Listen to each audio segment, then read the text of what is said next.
Dear students, Dishank classes में आपका स्वागत है। और आज की वीडियो में हम एक बहुत इम्पोर्टेंट टॉपिक पंक्चुएशन डिस्कस करने जा रहे हैं। पंक्चुएशन ग्रामर का वो पार्ट है जिसके बिना शब्दों का या वाक्य का अर्थ का अनर्थ हो जाता है। अगर पंक्चुएशन का सही रूप से प्रयोग नहीं किया गया जो आप कहना चाहते हैं उसका मीनिंग अलग हो जाता है।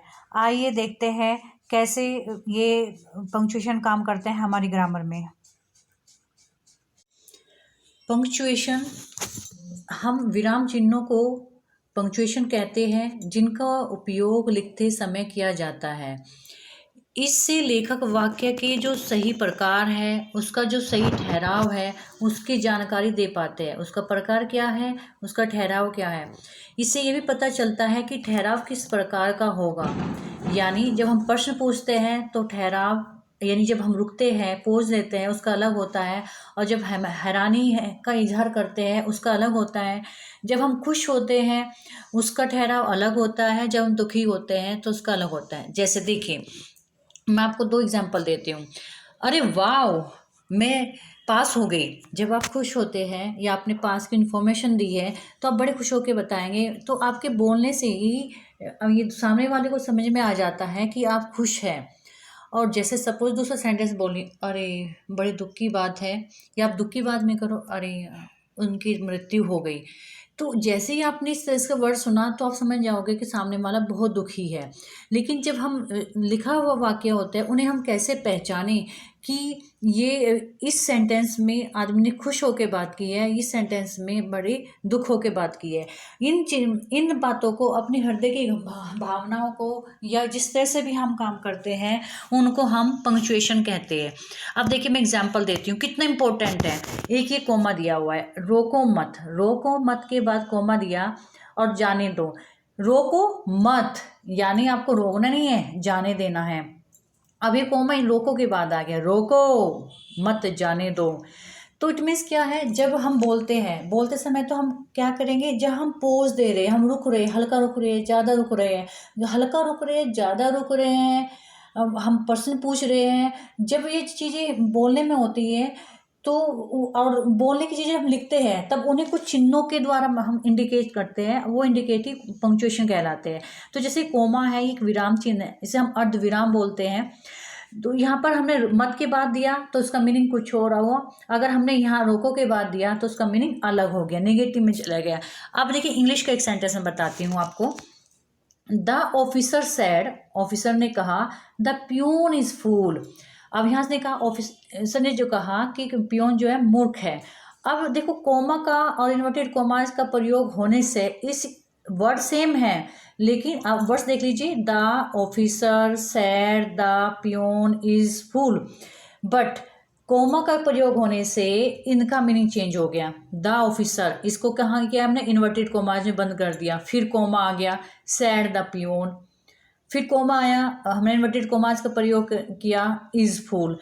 तो इस वाक्य में तो ऑफिसर कहता है पियोन फूल है, बट इस वाक्य में इसका अर्थ आ रहा है कि पियोन ने कहा, सैड द पियोन, पियोन ने कहा, ऑफिसर क्या है, इज फूल, ऑफिसर क्या है, मूर्ख है। तो हमारे चिन्हों के द्वारा ही वाक्य का क्या होता है, अर्थ का अनर्थ हो जाता है, पॉजिटिव का नेगेटिव, नेगेटिव का पॉजिटिव हो जाता है। इसलिए पंक्चुएशन हमारी ग्रामर में बड़ी इंपॉर्टेंट रोल रखती है। अगर आपने इन चिन्हों का प्रयोग से सही से नहीं सीखा तो एक तो आप वाक्य ही सही नहीं बना पाओगे, दूसरा आपका 10th क्लास की अगर बात करूँ, बोर्ड एग्जाम में यहाँ से आपका 1 मार्क, एक क्वेश्चन 100% आता है पंक्चुएशन का। पंक्चुएशन की ये जो वीडियो है 2 भाग में बटी हुई है। ये फर्स्ट पार्ट है, सेकंड पार्ट दूसरी वीडियो में होगा, अदरवाइज ये वीडियो ज़्यादा बड़ी हो जाती। तो पंक्चुएशन मार्क्स कौन कौन से होते हैं वो आइए देखते हैं। फर्स्ट है आपका फुल स्टॉप, जानते हो फुल स्टॉप, हालांकि मैं आगे डिस्कस करूंगी 1 बाय 1 करके, इनके एग्जाम्पल भी होंगे। फुल स्टॉप वहाँ यूज़ किया जाता है जहाँ वाक्य पूरा हो जाता है। फुल स्टॉप यानी एक वाक्य कहने के बाद जब आप रुक जाते हो तब वहाँ फुल स्टॉप का प्रयोग किया जाता है। ये मैं आपको मेन बता रही, बाकी आगे एग्जाम्पल सही थे। मार्क ऑफ इंटेरोगेशन, जब आप क्वेश्चन पूछते हैं, इसका मार्क ये है। मार्क ऑफ एक्सक्लेमेनेशन, एक्सप्लेनेशन होता है जब हम अपने हृदय की भावनाओं को प्रकट करते हैं, तब यहाँ हम अपनी चिन्ह का प्रयोग करते हैं। कोमा का प्रयोग ये हो गया, इसे अर्धविराम कहते हैं, यानी बीच में कम रुकने पर इसका प्रयोग किया जाता है। अपोस्ट्रोफी ये हम पोजीशन के लिए यूज़ करते हैं। इन्वर्टेड कोमास हम वहाँ यूज़ करते हैं जहाँ वक्ता के द्वारा या स्पीकर के द्वारा कही गई बातों को हम जो का तो कहते हैं। और 7 मेन इंपॉर्टेंट रूल पंक्चुएशन का, कैपिटल लेटर्स। हमें ये पता होना चाहिए कि हमें कैपिटल लेटर्स कहाँ यूज़ करने हैं। कैपिटल मीन्स बड़े अक्षर। इसके अब देखिए इस वीडियो में जो आपके कैपिटल लेटर्स वाली वीडियो का 7 नंबर और कोमा वाला मैंने इस वीडियो में डिस्कशन नहीं किया, ये बड़े टॉपिक है, ये मैं इनके लिए अलग वीडियो बनाऊंगी। इन दोनों के अलावा बाकी जो 5 बचे हैं उनका मैं डिस्कशन करने यहाँ पर जा रही हूँ। आइए देखते हैं कैसे। फर्स्ट है use of full stop. Full stop का प्रयोग कहाँ कहाँ करते हैं, मैंने जैसे बताया था असर्टिव और इम्पेरेटिव सेंटेंस की समाप्ति पर। असर्टिव यानी जब आप कोई सेंटेंस बोलते हैं, अफर्मेटिव आप जानते ही होंगे असर्टिव सेंटेंस को, जैसे the cow is eating grass, ये कंप्लीट हो गया सेंटेंस, उसके बाद हमने फुल स्टॉप का प्रयोग किया। सेकेंड है हमने कहा इम्पेरेटिव सेंटेंस। इम्पेरेटिव सेंटेंस होते हैं आज्ञा सूचक। ऑलवेज रिस्पेक्ट योर टीचर्स, तो यहाँ पर हमने यानी जो आपका साधारण वाक्य है ना, उनके जब वो समाप्त हो जाता है उसके बाद में आपको फुल स्टॉप लगाना ही होता है, तभी सेकंड सेंटेंस स्टार्ट होता है, अदरवाइज ये पंक्चुएशन की दृष्टि से सेंटेंस गलत हो जाता है। सेकंड है आपका एब्रिवेशन तथा इनिशियल लिखने के लिए। एब्रिवेशन क्या होता है, जब आप कोई चीज़ शॉर्ट में लिखते हैं, जैसे हमने एम में लिखना है तो एम के बाद हमने फुल स्टॉप दिया, फिर ए हमने फुल स्टॉप में लिखा, तो इस तरह से M A, M P, M L C, M L A. और इनिशियल ये होता है कि जब हम कोई स्टार्टिंग की चीज़ लिख रही है इनिशियल, तब हम उसको क्या करते हैं, जैसे मिस्टर आर के घोष, तो यहाँ पर हम क्या करेंगे, मिस्टर वी के हम क्या करेंगे, यहाँ हम आप उसका कैपिटल लेटर उसका फुल स्टॉप का प्रयोग करेंगे। नेक्स्ट है the inverted commas. Inverted commas बड़ा इम्पोर्टेंट है और सबसे ज़्यादा जो पूछा जाता है बोर्ड में पंक्चुएशन का, वो इन्वर्टेड कोमास का ज़रूर प्रयोग कराते हैं। और डायरेक्ट जो नरेशन होती है इन्वर्टेड कोमास में वहाँ पर आता है, और एग्ज़ाम में जो मैंने देखा है यूपी बोर्ड में, वो आपको जो सेंटेंस देते हैं वो इन्वर्टेड कोमास वाला ही होते हैं, यानी नरेशन ही पूछी जाती है एक तरह से। तो स्पीकर के वास्तविक शब्दों को बताने के लिए या उसकी जो कोटेशन है कि आरंभ में और अंत में हम इन्वर्टेड कोमास का प्रयोग करते हैं। जो नरेशन जिस बच्चों ने पढ़ी है बच्चे इस तरह से जानते हैं इन्वर्टेड कोमास का प्रयोग। जैसे देखिए, ही सैड, उसने कहा, this book must be yours, उसने कहा। अब यहाँ कोमा का प्रयोग किया हमने और यहाँ पर इन्वर्टेड कोमास, क्योंकि हम उसने कहा है उसकी बातों को हम जो का तो जब लिखते हैं तब हम क्या करते हैं, इन्वर्टेड कोमा का प्रयोग करते हैं।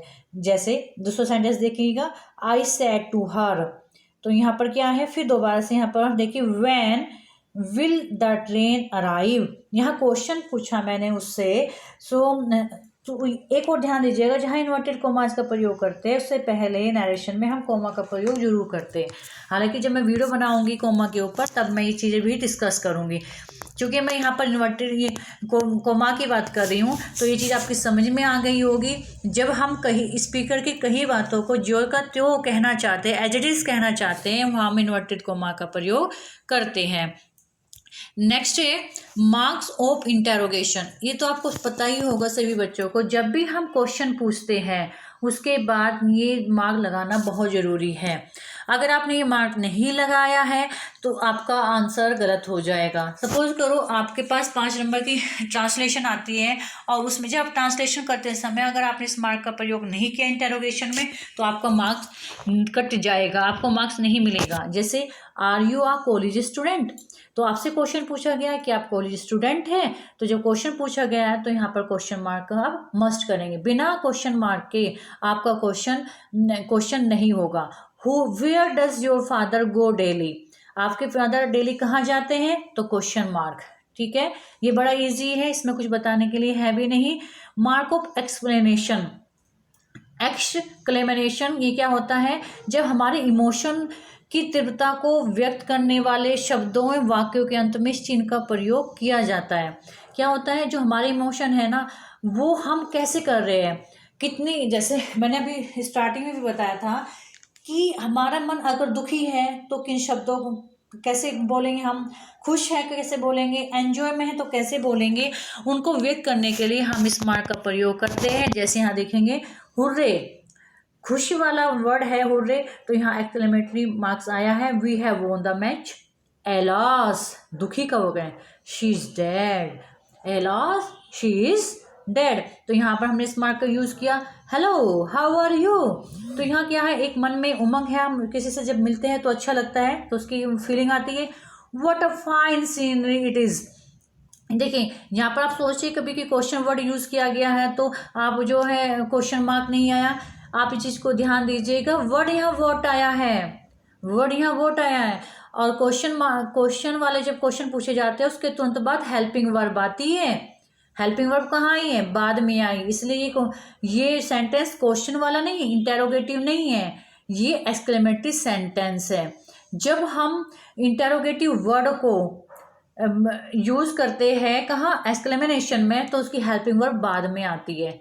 चीज क्लियर होगी ना, आप ये मन में डाउट नहीं मत रखिएगा कि व्हाट आया है तो ये क्वेश्चन वाले वर्ड है, तो हमने यहाँ पर इंटेरोगेटिव मार्क क्यों नहीं लगाया, इसलिए यहाँ पर एक्सक्लेमेटरी सेंटेंस आएगा, क्योंकि ये हमारे क्या मन की फीलिंग को कर रहा है, वाह कितनी सुंदर सीनरी है, उस सेंस में इस वाक्य का प्रयोग किया गया है।